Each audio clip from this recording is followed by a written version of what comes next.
जय हिंद दोस्तों, कैसे आप सब। मैं आपका दोस्त प्रशांत अपने YouTube channel smart DElEd online में स्वागत करता हूं।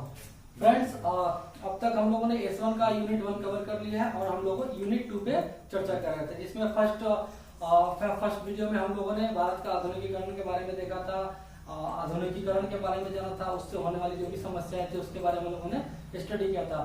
उसी क्रम में आगे बढ़ते हुए फ्रेंड्स हम लोग यूनिट 2 का जो हमारा जो अगला वीडियो है वो हमारा पार्ट 2 पर आधारित रहेगा, जिसमें हम लोग पढ़ाई कर रहे थे शिक्षा के समकालीन मुद्दे। इसी को आगे बढ़ाते हैं। ठीक है फ्रेंड्स, तो आइए शुरू करते हैं। सबसे पहला जो हमारा टॉपिक है वह है वैश्वीकरण। फ्रेंड्स, वैश्वीकरण जिसको अंग्रेजी में हम लोग ग्लोबलाइजेशन बोलते हैं।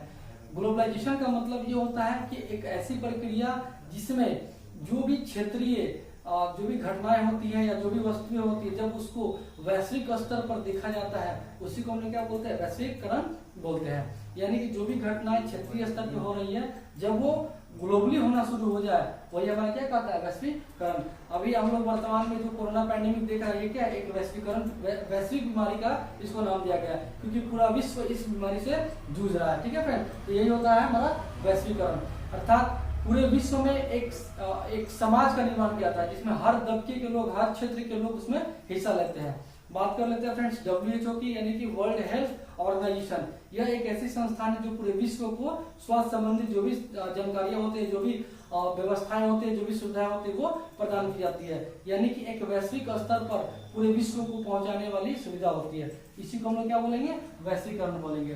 तो यहाँ बात कर लेते हैं फ्रेंड्स, क्योंकि हम लोग शिक्षा से संबंधित बातें कर रहे हैं, तो वैश्वीकरण में शिक्षा का क्या क्या उपयोग है इसको समझ लेते हैं। तो फ्रेंड्स, अभी के दौर में जो भी शिक्षा है वो वैश्वीकरण के कारण कहीं ना कहीं बहुत ज्यादा क्या हुआ है, प्रभावित हुआ है। अर्थात वैश्वीकरण की प्रक्रिया ने जीवन के हर एक क्षेत्र को प्रभावित किया है।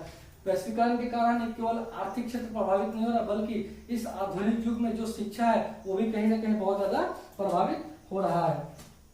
फ्रेंड्स, वैश्वीकरण के कारण ही आज का जो हायर एजुकेशन है उसके क्वालिटी में बहुत ज्यादा सुधार हुआ है। जो उच्च शिक्षा है उसके बहुत सारे अवसर खुल के आ रहे हैं, सिर्फ और सिर्फ इसी वैश्वीकरण के कारण, क्योंकि इसमें बहुत सारे टेक्नोलॉजी का विकास हुआ है, बहुत सारे तकनीकी चीजों का विकास हुआ है, जिससे बहुत ही आसान हो गया शिक्षा को, हायर एजुकेशन को प्राप्त करना। तो ये बहुत सारे उपयोग है जो वैश्वीकरण के कारण हमें प्राप्त हुआ है। ठीक है फ्रेंड्स, आगे बात कर लेते हैं। तो कहीं ना कहीं वैश्वीकरण के कारण जो भी हायर एजुकेशन है, जो भी शोध है, रिसर्च है, या जो भी टेक्नोलॉजी का नॉलेज है वो हम लोग आसानी से प्राप्त कर पा रहे हैं। ठीक है, आगे बात कर लेते हैं फ्रेंड्स, वैश्वीकरण की शैक्षिक रूपरेखा, यानी कि ग्लोबली जो एजुकेशन है उसका क्या स्ट्रक्चर है वो हम लोग समझ लेते हैं। तो इसमें फ्रेंड्स मुख्य रूप से 5 चीजें हैं जिसको हम लोग को समझना है। पहला है शिक्षा के उद्देश्यों का पुनर्निर्धारण। अभी तक हम लोग जो भी एजुकेशन प्राप्त कर रहे थे वो कहीं ना कहीं उसमें बहुत सारी कमियां थी, जो हमें अच्छी शिक्षा प्राप्त करने में क्या होती, बाधक आ रही थी। तो कहीं ना कहीं इसका पुनर्निर्धारण, यानी कि इस एजुकेशन का जो उद्देश्य था उसको निर्धारित करने के लिए फिर से वैश्वीकरण ने एक बीड़ा उठाया। इसमें जो भी शिक्षा का उद्देश्य था उसको समझा गया और उसमें गुणवत्ता लाने के लिए नए नए नियम लाए गए, नए नए टेक्निकल चीजों का प्रयोग किया गया, ताकि इसका जो क्वालिटी है वो इम्प्रूव हो सके। दूसरा है फ्रेंड्स पाठ्यक्रम का पुनर्निर्धारण, यानी कि जो भी सिलेबस था, जो भी हमारा विषय वस्तु था, उसका भी पुनर्निर्धारण बहुत ही ज्यादा जरूरी था। तो इसमें क्या होता है कि एक बालक जो होता है वैश्विक स्तर पर जो भी चीजें होती है उसको समझने में अपने आप को समायोजित कर पाता है। अभी हम लोग जैसे बात कर लेते हैं विश्व भूगोल की, हम लोग बात कर लेते हैं विश्व इतिहास की, या जो भी टेक्नोलॉजी आ रही है वैश्विक स्तर पे, वो सब क्या है हमारा, तो वो पाठ्यक्रम का पुनर्निर्धारण है। ठीक है फ्रेंड्स, आगे बात कर लेते हैं। तीसरा तो है वैश्वीकरण और नवीन शिक्षण की विधियां, यानी कि बहुत सारे टेक्नोलॉजी का विकास हो रहा है, मॉडिफिकेशन हो रहा है, तो कहीं ना कहीं जो नवीन शिक्षण विधियां वो भी इसमें बहुत ज्यादा मदद कर रही है। आप बात कर ले इंटरनेट की बात कर ले, आप कंप्यूटर की बात कर ले, आप टेक्नोलॉजी की बात कर ले, सब क्या है, नवीन शिक्षण विधियां। आज के इस कोरोना पैंडेमिक में हर बच्चा घर बैठा ही ऑनलाइन स्टडी कर पा रहा है, घर बैठे ही मोबाइल से पढ़ ले रहा है, लैपटॉप से पढ़ ले रहा है, इंटरनेट के माध्यम से वो टीचर से जुड़ पा रहा है, जो भी अपनी समस्या है वो रख पा रहा है, उसका समाधान पा रहा है। तो कहीं ना कहीं जो शिक्षण विधि है ये बहुत ज्यादा फायदेमंद साबित हुई है। अभी हम लोग प्रोजेक्टर के माध्यम से पढ़ाई कर रहे हैं स्कूल कॉलेजेस में। ठीक है, तो ये सब क्या है, नवीन शिक्षण की विधियां जो सिर्फ और सिर्फ किसके कारण आया है, तो वैश्वीकरण के कारण आया है। आगे बात कर लेते हैं अनुशासन, इस वैश्वीकरण शैक्षिक रूपरेखा में फ्रेंड्स अनुशासन का एक अलग अपना ही महत्व है, क्योंकि किसी भी चीज में अगर आपको आगे बढ़ना है, किसी भी लक्ष्य को प्राप्त करना चाहते हैं तो डिसिप्लिन का होना बहुत ही ज्यादा जरूरी है। इसलिए अनुशासन को भी इसके स्ट्रक्चर में रखा गया है। अगला जो है वो है वैश्वीकरण व शिक्षक। फ्रेंड्स वैश्वीकरण के इस दौर में जो शिक्षक है उनका कहीं ना कहीं जो रोल है वो बदल गया है। पहले के जमाने में शिक्षक क्या करता था, तो वो एक ज्ञान का एक स्रोत हुआ करता था, लेकिन आज के इस वैश्वीकरण में, ग्लोबलाइजेशन में जो शिक्षक है वो क्या है, तो एक शिक्षा को पहुंचाने का एक जस्ट क्या स्रोत है। यानी कि शिक्षक क्या करता है, तो बच्चों का मार्गदर्शन करता है, बच्चों को मार्गदर्शित करता है ताकि बच्चा जो भी अपना लक्ष्य है उसको प्राप्त कर सके। ठीक है फ्रेंड्स, आगे बात कर लेते हैं। आगे हमारा फ्रेंड्स गुणवत्तापूर्ण शिक्षा के मापदंड, यानी कि एक क्वालिटी एजुकेशन कैसा होना चाहिए, कौन कौन से उसके मापदंड होने चाहिए, क्योंकि हर चीज को मापने का एक तरीका होता है। वैसे ही गुणवत्तापूर्ण शिक्षा के मापने के लिए भी कुछ मापदंड बनाए गए हैं। आइए समझ लेते हैं। सबसे पहला है गुणवत्तापूर्ण अधिगमकर्ता, यानी क्वालिटी लर्नर। फ्रेंड्स अगर हम किसी बच्चे को पढ़ा रहे हैं, कोई शिक्षक किसी बच्चे को पढ़ा रहा है, तो यह बहुत ही मैटर करता है कि जो बच्चा है वो कितना क्वालिटी वाला है, कितना इंटरेस्टेड है किसी भी चीज को सीखने के लिए। क्योंकि एक बालक तभी सीख सकता है जब वो खुद से चाहे, यानी कि उसके अंदर सेल्फ इंटरेस्ट होना चाहिए, है ना। तो गुणवत्तापूर्ण अधिगम करते हैं फ्रेंड्स। ऐसा होता है कि जो विद्यालय होते हैं वो बच्चों के लिए क्या करते हैं, तो पौष्टिक भोजन का व्यवस्था करते हैं। क्योंकि एक बच्चा अच्छे से तब समझ पाएगा जब उसका शारीरिक विकास अच्छे से हो, उसका सामाजिक विकास अच्छे से हो, उसका राजनीतिक विकास अच्छे से हो, उसका मानसिक विकास अच्छे से हो। इसके लिए कहीं ना कहीं जो भोजन है वो बहुत ज्यादा मैटर करता है। इसी के लिए बिहार सरकार ने मिड डे मील 2005 में स्टार्ट किया और उसमें पौष्टिक आहार को रखा गया। नियमित तौर पे जो भी भोजन होते थे उसमें पौष्टिक तत्वों का निर्धारण किया गया ताकि बच्चा का जो विकास है वो शारीरिक विकास है वो सही से हो सके, मानसिक विकास है सही से हो सके। क्योंकि एक बच्चा तभी सीख सकता है जब वो मानसिक रूप से, शारीरिक रूप से स्ट्रांग होगा। ठीक है फ्रेंड्स, इसीलिए इसमें गुणवत्ता अधिगम में क्वालिटी लर्निंग की बात कही गई है। दूसरा है गुणवत्तापूर्ण अधिगम वातावरण। फ्रेंड्स वातावरण की बात कर ले तो जो भी गुणवत्तापूर्ण वातावरण है उसका इंपॉर्टेंस है, क्योंकि एक बालक को सिर्फ पढ़ा देना ही शिक्षा नहीं कराता है, उसके लिए एक इन्वायरमेंट तैयार करना पड़ता है ताकि उस इन्वायरमेंट में बालक अपने आप को समायोजित कर सके। इसके लिए बालक को फ्रीडम की आवश्यकता होती है। बालक जो भी क्रियाकलाप करना चाहता हो उसको करने की सुविधा दी जाए, तब जाके बालक कहीं ना कहीं अपने आप को एडजस्ट कर पाता है। उसके साथ अच्छा व्यवहार किया जाए, उसके साथ सारे बच्चों के साथ एक जैसा व्यवहार किया जाए, पक्षपात न किया जाए, बच्चे को स्वतंत्रता दी जाए किसी भी चीज को बोलने के लिए, करने के लिए, ताकि वो खुलकर अपने बातों को रख सके। शिक्षक जो है छात्रों के साथ दोस्त की तरह व्यवहार करे, उसको दंड देने का प्रयास न किया जाए, उसको प्यार से समझाने का प्रयास किया जाए। साथ ही साथ जो विद्यालय है उसमें पीने का जो स्वच्छ पानी है उसकी व्यवस्था किया जाए, हवादार कमरे हो, रोशनीदार कमरे हो, ये सब व्यवस्था देखी जाती है। बिजली पर्याप्त हो, पुस्तकालय की व्यवस्था हो, शिक्षक छात्र का जो रेशियो है वो इम्पोर्टेंट होता है इसमें। साथ ही साथ स्कूल कॉलेजेस में जो भी कल्चरल प्रोग्राम होते हैं उसका आयोजन समय समय पर किया जाए। इससे क्या होता है, एक अच्छा वातावरण का निर्माण होता है और जो बालक होता है वो अच्छे से अपने अधिगम को बढ़ा पाता है। तीसरा फ्रेंड्स गुणवत्तापूर्ण पाठ्यचर्या या विषय वस्तु, जिसको हम लोग अंग्रेजी में क्या बोलेंगे, क्वालिटी कंटेंट। किसी बालों को पढ़ाने से पहले हम लोग को कंटेंट का जानकारी होना बहुत ही जरूरी है। जो सिलेबस है वो ऐसा होना चाहिए जिससे बालक का अधिगम अच्छे से हो सके। तो कहीं ना कहीं जो पाठ्यचर्या होता है, जो सिलेबस होता है, जो विषय वस्तु होता है वो क्वालिटी कंटेंट होना चाहिए। उसमें अच्छा नॉलेज वाला बातें होनी चाहिए, बच्चे के सिलेबस के अनुसार होनी चाहिए, बच्चे के आयु के हिसाब से पढ़ाई होनी चाहिए ताकि बच्चे उसको अच्छे से बहुत तेजी से गेन कर सके। ठीक है फ्रेंड्स, जो भी उसका विषय वस्तु है वो गणितीय तर्क पर आधारित हो ताकि बच्चे का जो मानसिक विकास हो वो उसमें ऐसा विषय भी होना चाहिए जिससे उसका भाषाई विकास हो ताकि वो अच्छे से तरह तरह की भाषा भी सीख सके। साथ ही साथ वर्क ओरिएंटेड सिलेबस होना चाहिए, अर्थात जब बालक किसी चीज को सीखता है तो कहीं ना कहीं वो उसके उद्देश्य से संबंधित होना चाहिए, आगे चल के उसको जीविकापार्जन में दिक्कत ना हो, इस चीज का भी पहले से ही ध्यान रखना चाहिए। यानी कि वर्क ओरिएंटेड एजुकेशन या सिलेबस बच्चे के साथ जोड़ देना चाहिए। इसके अलावा जो भी उसका सिलेबस हो, पाठ्यक्रम हो, वो मानवीय मूल्यों पर आधारित होना चाहिए। अगला है फ्रेंड्स गुणवत्तापूर्ण परिणाम। अगर कंटेंट हम लोग अच्छा देते हैं एजुकेशन का तो कहने का उसका जो रिजल्ट आएगा वो भी बहुत ज्यादा बेटर आएगा। ठीक है फ्रेंड्स, चलिए आगे बात कर लेते हैं। हमारा जो अगला है वह बिहार के विद्यालय में गुणवत्तापूर्ण शिक्षा में चुनौती।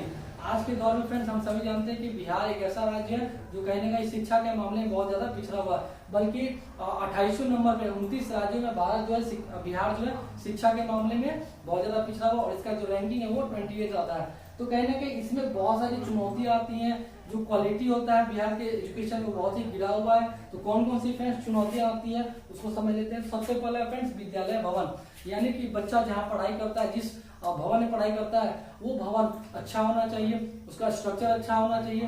तो भवन भी क्या है, एक मैटर करता है। दूसरा फ्रेंड्स शौचालय का अभाव, बिहार के बहुत सारे विद्यालय में आज भी शौचालय का अभाव है, जिस कारण जो लड़कियां होती हैं वो स्कूल जाने से कतराती है, क्योंकि उनको बहुत सारी समस्याओं का सामना करना पड़ता है। ठीक है फ्रेंड्स, तो ये भी एक फैक्टर होता है। तीसरा पानी, यानी कि स्वच्छ पेयजल की व्यवस्था बिहार के बहुत सारे विद्यालयों में आज भी नहीं है, जिसकी व्यवस्था सरकार को करनी चाहिए। तो ये भी एक चुनौती है। इसके अलावा शिक्षक छात्र का अनुपात, फ्रेंड्स हम सभी जानते हैं कि बिहार की जनसंख्या पूरे भारत में तीसरे नंबर पे आती है। तो ये बहुत बड़ा चुनौती है सरकार के लिए। इसमें स्टूडेंट कभी कभी बढ़ जाते हैं, जैसा कि बहुत सारे शिक्षा विदों के द्वारा बताया गया है कि 40 स्टूडेंट पे एक शिक्षक का होना अनिवार्य है, लेकिन बहुत सारे आज भी ऐसे विद्यालय है जहाँ पर 60, 70, 100, 200 स्टूडेंट एक ही कक्ष में बैठते हैं और उन पर सिर्फ एक शिक्षक होता है, यानी कि जो रेशियो होता है स्टूडेंट और टीचर का वो सही अनुपात में नहीं होता, जिसके कारण भी बहुत सारी समस्याओं का सामना करना पड़ता है। इसके अलावा बहुकक्षीय शिक्षण, एक ही कक्षा में बहुत सारे क्लासेस चलते हैं, एक ही रूम है जिसमें 1, 2, 3, 4, 5 क्लास एक साथ चल रहे हैं। इससे क्या होता है कि जो वहाँ का शिक्षा होता है वो बहुत ज्यादा प्रभावित होता है। या एक ही कक्षा में बहुत सारे शिक्षक आ गए या बहुत सारे क्लासेस एक ही क्लास में चलते हैं, इसी को हम क्या बोलते हैं, बहुकक्षीय शिक्षण। एक ही क्लास में बहुत सारे जब क्लास चलते हैं तो उसको बहुकक्षीय शिक्षण कहा जाता है। इसके अलावा है गुणवत्ता की कमी। फ्रेंड्स अगर इन सब की कमी होगी, भवन अच्छा नहीं होगा, पानी की व्यवस्था नहीं होगी, शौचालय का अभाव रहेगा, शिक्षक छात्र का अनुपात नहीं होगा, तो कहीं ना कहीं जो गुणवत्ता होगी उसमें भी बहुत सारी कमी आएगी। तो ये भी एक फैक्टर है जो कि चुनौती देता है। इसके अलावा गरीबी, फ्रेंड्स गरीबी पॉवर्टी जिसको बोला जाता है, ये भी एक बहुत बड़ा चुनौती है बिहार विद्यालय की शिक्षा में, क्योंकि बहुत सारे गरीब बच्चे जो किसी गांव में रहते हैं और वो एजुकेशन लेंथ के लिए स्कूल तक नहीं पहुंच पाते हैं। गरीबी के कारण वो अपने पिता के साथ अपने मजदूरी पे जाते हैं, काम पर जाते हैं, ताकि कुछ पैसे का व्यवस्था हो सके, ताकि उनका जीविकोपार्जन चल सके। विशेषकर जो पिताजी होते हैं बच्चे के, वो खुद नहीं चाहते हैं कि मेरा बच्चा स्कूल जाए, उसको काम पर अपने साथ ले जाते हैं ताकि कुछ आमदनी हो सके। यानी गरीबी भी क्या है, तो शिक्षा में बहुत ज्यादा चुनौती पैदा करता है। इसके अलावा जो आस पड़ोस का माहौल होता है वो भी मैटर करता है। ठीक है फ्रेंड्स, तो ये सारी चीजें हैं जो बिहार विद्यालय की गुणवत्तापूर्ण शिक्षा में क्या करता है, तो चुनौती लाता है। आगे बात कर लेते हैं बिहार विद्यालय शिक्षा में गुणवत्ता लाने हेतु उपाय। कौन कौन से फ्रेंड्स उपाय किए जा सकते हैं। तो सबसे पहले कि विद्यालय जो है वो समय से शुरू हो, विद्यालय का जो चेतना सत्र हो वो नियमित रूप से समय पर शुरुआत हो, साथ ही साथ विद्यालय के परिसर में हर स्टूडेंट, हर शिक्षक, हर कर्मचारी समय पर उपस्थित हो, साथ ही साथ बच्चों का सतत एवं व्यापक मूल्यांकन समय समय पर होता रहे, श्याम पाठ का पूरा प्रयोग किया जाए। ऐसा नहीं कि बिना बोर्ड के बच्चों को पढ़ाया जाए, क्योंकि बिना बोर्ड के पढ़ाने में बच्चों का जो मूल्यांकन था वो सही से नहीं हो पाता, मतलब बिना बोर्ड के बच्चे सही से नहीं समझ पाते, यानी कि जो भी बोर्ड है क्लास में उसका सही प्रयोग किया जाए। इसके अलावा साफ सुथरा कक्ष होना चाहिए, है ना, साथ ही साथ जो भोजन का मेन्यू है उसमें लगातार चेंजेस होना चाहिए, एक ही मेन्यू बराबर नहीं देना चाहिए। तो ये सब क्या है, तो बहुत सारे जो भी हमारे शिक्षा में गुणवत्ता है उसको लाने के सब उपाय हो सकते हैं। आगे बात कर लेते हैं फ्रेंड्स सार्वजनिक शिक्षा और निजी शिक्षा। फ्रेंड्स ये एक बहुत ही इंपॉर्टेंट टॉपिक है जो कि फ्रीक्वेंटली एग्जाम में पूछे जाते हैं। सार्वजनिक शिक्षा और निजी शिक्षा में क्या क्या अंतर है, जनरली इसमें डिफरेंस पूछा जाता है।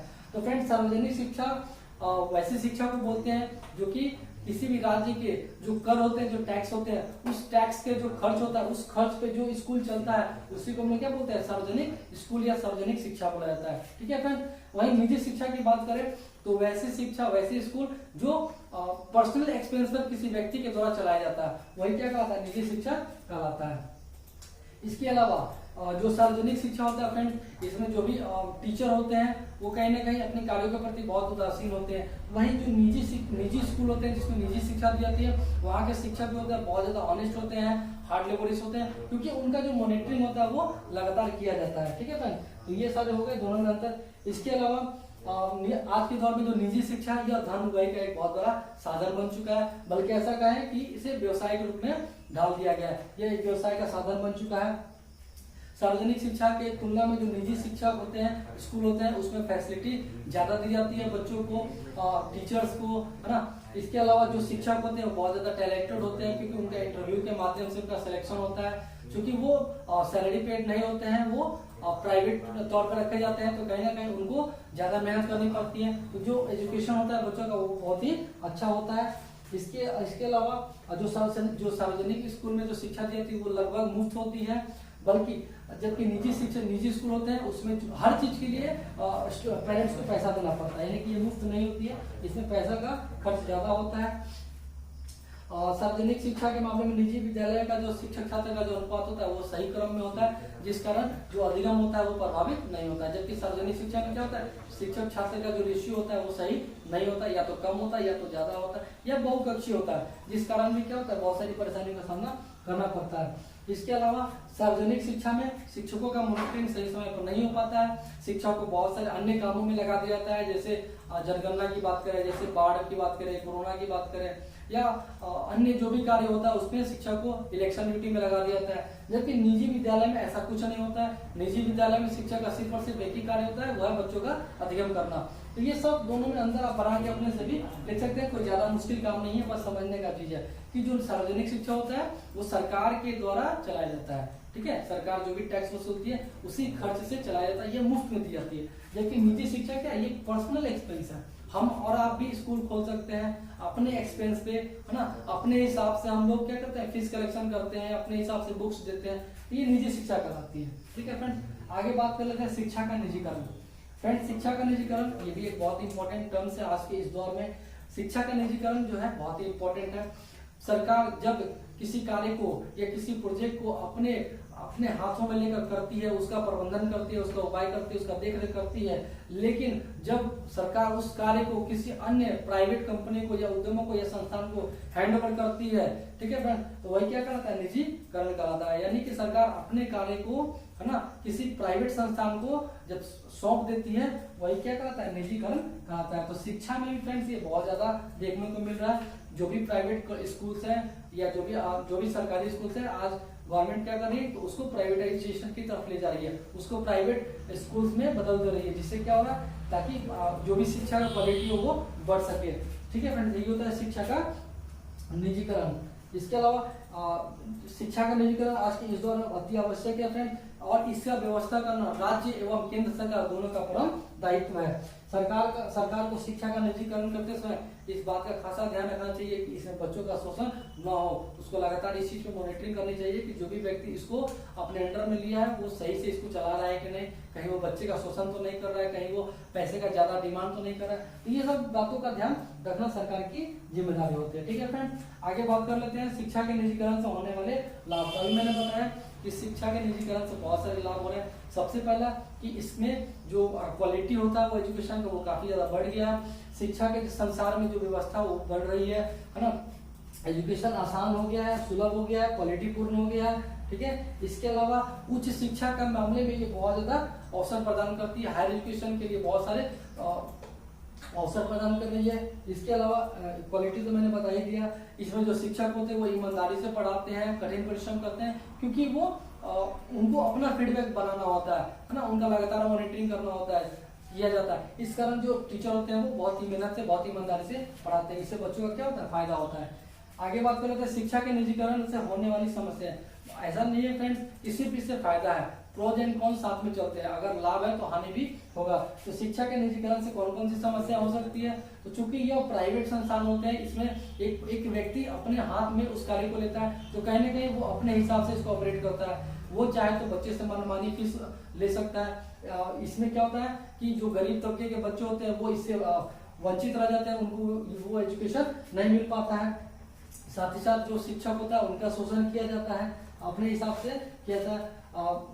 कर्मचारियों के साथ मनमानी किया जाता है। शिक्षा जो है वो महंगी हो गई है, क्योंकि इसे मनमाना फीस जो है वो डिमांड किया जाता है। चाहे वो बुक्स की बात करें, चाहे वो पुस्तकालय की बात, हर चीज के लिए इसमें पैसा देना पड़ता है। तो ये सब कुछ समस्या है जो शिक्षा के निजीकरण में देखने को मिलता है। हमारा जो आखिरी टॉपिक है वो है शिक्षा के निजीकरण में जो समस्याएं आ रही है उसका समाधान। तो फ्रेंड्स इसके लिए कहने में सरकार को कदम उठाना बहुत ही आवश्यक है। सरकार को एक मापदंड बनाना चाहिए, और जो भी व्यक्ति उस मापदंड पे खड़ा उतरता है या उस मापदंड को पूरा करता है उसी व्यक्ति को इसको हैंड ओवर करना चाहिए। इसके अलावा इस पे लगातार गवर्नमेंट को लगातार मॉनिटरिंग करना चाहिए। इसके लिए ऑडिटर का बहाली करना चाहिए जो समय समय पर जाकर विद्यालय का मॉनिटरिंग कर सके, विद्यालय में होने वाले शिक्षण अधिगम का मॉनिटरिंग कर सके और जो भी कमियां है उसको उजागर कर सके। ट्रांसपेरेंसी रखी जाए इसमें ताकि हर चीज सबको दिखी जाए। कमजोर वर्ग के जो छात्र है जो कहीं ना कहीं इस शिक्षा से वंचित रह जाते हैं उसके लिए सरकार को पहल करना चाहिए, सरकार को कुछ मदद करनी चाहिए या उनके लिए कुछ अलग व्यवस्था करनी चाहिए ताकि वैसे बच्चे भी आगे बढ़ सके। ठीक है फ्रेंड्स, तो आज के लिए बस इतना ही। ये था हमारा पार्ट 2। आई होप कि अगला जो पार्ट आएगा पार्ट 3 उसमें हमारा जो यूनिट है ये पूरी तरह से समाप्त हो जाएगा। ठीक है फ्रेंड्स, ये बहुत ही इंपॉर्टेंट टॉपिक थे और इसमें से क्वेश्चन बहुत आते हैं। खासकर फ्रेंड्स अगर बात कर ले सार्वजनिक शिक्षा और निजी शिक्षा, इसको हम बीपीआई बोलेंगे क्योंकि यहाँ से सवाल बहुत ज्यादा पूछे जाते हैं। तो आप इसको जरूर देखें, समझें और मेरे चैनल को फ्रेंड्स सब्सक्राइब करना ना भूलें। तो बस आज के लिए इतना है, धन्यवाद।